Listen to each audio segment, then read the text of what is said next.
The only people entrusted to take care of her were, in fact, the monsters that eventually killed her. Disturbing new details tonight on the abuse and death of a 14-year-old girl in Tulare County. Authorities arrested 2 men who should have protected the child, as we learn now about a second victim. We do want to warn you, some of the details of this story may be disturbing to you.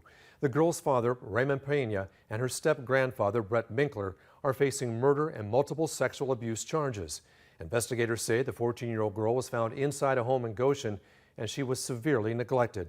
They add the teenager had wounds all over her body. Action News reporter Anna Torrea has more information revealed tonight by authorities. 50-year-old Raymond Pena and 64-year-old Brett Minkler are facing multiple charges, including child and sexual abuse as well as murder. Tulare County deputies arrested the 2 men last week in the death of the 14-year-old girl. This video, posted by the sheriff's office, shows when deputies handcuffed Pena at this Goshen home.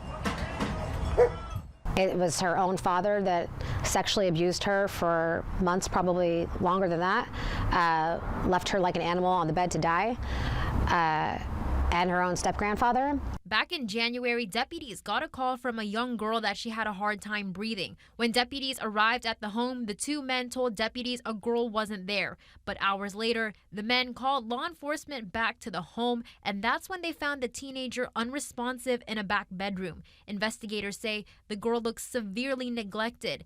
During the investigation, detectives learned Pena and Minkler sexually repeatedly abused the girl, their own daughter and step-granddaughter. There were surveillance cameras found inside the home that were the family's surveillance cameras that caught a lot of incredibly disturbing things that had happened inside the home before the girl died. Deputies also learned the 14-year-old had not been out of bed since November. We spoke to multiple neighbors in the area. All of them didn't want to go on camera, but they told Action News this is the home that the teenage girl lived in.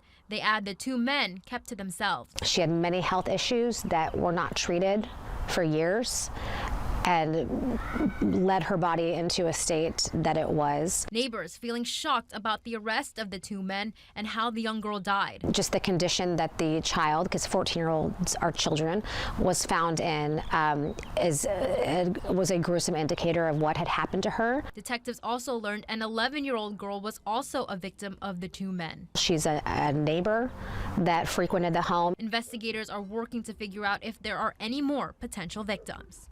Anna Torrea, ABC 30 Action News.